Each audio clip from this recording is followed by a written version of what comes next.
Jujutsu Volume 15, which is the latest volume, gets an initial run of selling 1.5 million.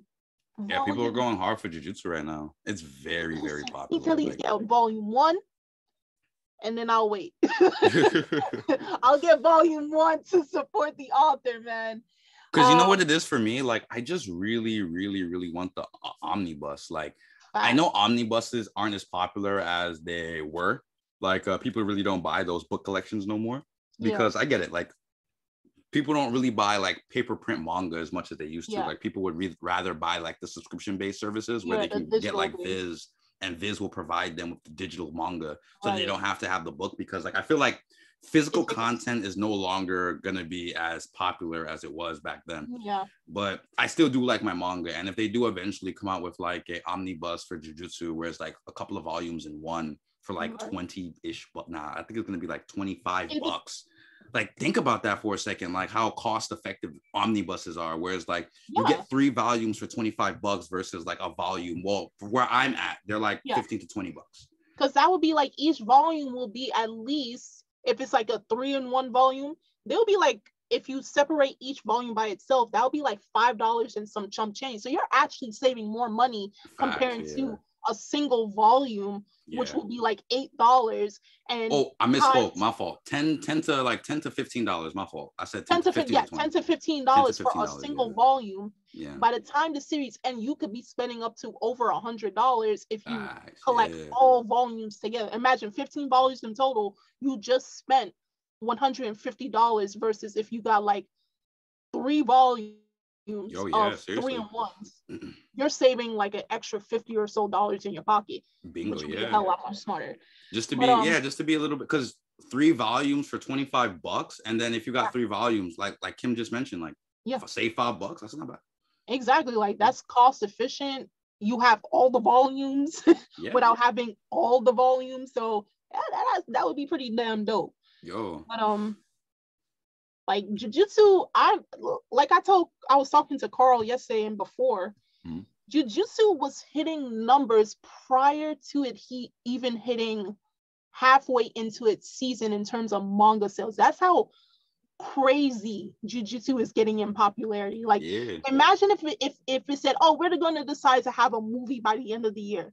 It's going to possibly chart Demon Slayer, because Demon Slayer is finished, versus Jujutsu that's going to go on, which I found out from an interview that Akutami Genge, the creator of Jujutsu, he said that he's projecting that the manga series may end in about 2 or so years, but that's just saying, like, because you know how things can plan out, because he still has to take breaks. So I'm going to give him at least 2.5.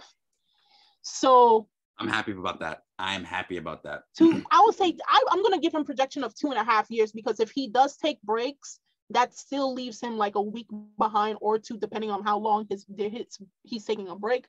So with that being said, if Jujutsu, I said if they decide within that time span to ever say, let's just throw a movie out there, that thing is surpassing Demon Slayer. I'm telling you right now. I'm just happy, I'm not trying to put down. We are in a generation of authors where they understand that things need to end. Because as much as I love One Piece, I feel like One Piece, it deserves its length. You know, like there's a lot of things that overall in the story of One Piece that could be expanded, could be explained. I do feel it now that One Piece is nearing its end. I wouldn't be surprised if One Piece ends sometime around volume 125. Like, I'll give One Piece till then. Like, that's my prediction. Like, because they did say, Oda did say he is thinking about ending the manga in about 4 to 5 years. Yeah, because that's the problem with One Piece. Like, we always get those projections every other year that the end of One Piece is within 4 to 5 years. But then, of course, like, he keeps dishing out more content, which is fine. You know, like, it makes sense. Like, it's One Piece cohesively as a straight story. One Piece is not this. Like, I'll tell you this right now. One Piece can never be this.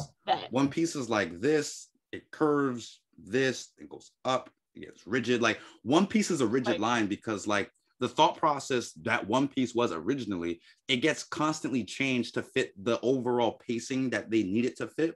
So Oda can get his overall point across for the story arcs that he's going to, you know, write for. Because, like, if you guys notice, like, One Piece is written in sections. Like he doesn't have the overall story 100% panned out. Like it's sectioned off. So of course, like when things are sectioned off the way it is, you know, like life happens, you know, like you get influenced by certain things, like you get inspired by other things, then you implement different changes within the story. But whether or not that's a good or bad thing for One Piece, it's to be said. Like it's a matter of like, do you enjoy it or not? Yes, then obviously something is still being done right. If you don't, then obviously that's the reason why, because One Piece literally is not the same story each section that you read, because you can literally see how One Piece is sectioned off. Like it's not that hard to see. One Piece is a very sectioned off story. But like anyway, back to like Jujutsu. I'm just happy he told himself that I don't want this series to be a 10 years in the making series. Right. Like there's an ending to this. Like that's why I love Demon Slayer. Like Demon Slayer for the most part. Do I think it's an amazing series? No, I think it's a very nice, average series. The overall escalation of Demon Slayer is very nice. It's very digestible. It's nothing like it's going to blow your mind. I mean, I know for me anyway, because I'm a very seasoned fan. Like I've seen the archetype, I've seen the blueprint done 1,000 times. You know, like is it cool to watch? Hell yeah, it's cool to fucking watch. Is it cool to see this new idea being represented? Hell yeah, it's cool to see this new idea being represented. But like compared to everything else I've seen within the medium that's similar to Demon Slayer, I don't think it's like the craziest thing ever. Like it works. It makes sense. Like the storytelling is very good. It escalates and raises itself in a very nice way. And I do have certain character connections and relations that I'm proud to say that like this series has given me. But like it ended so well. Like it's a well done ending. Like it's solid. Like I love Demon Slayer because they didn't tell themselves they wanted to do more bullshit. It was just that this was the final villain. This is how we went about it. This is how we're going to do it. Done. We're finished. Exactly. That's it. Jujutsu, unlike a few other series. If it does that, I feel like Jujutsu is right on that pedestal with Demon Slayer. Not one better than the other. That's a corny conversation to have about which is better. Like they're both on the same pedestal. Like keep them there. Yeah. Like they deserve to be there because they're concise series. At least we got them to end. You know, like they had a very concise ending too. You know, like that's cool.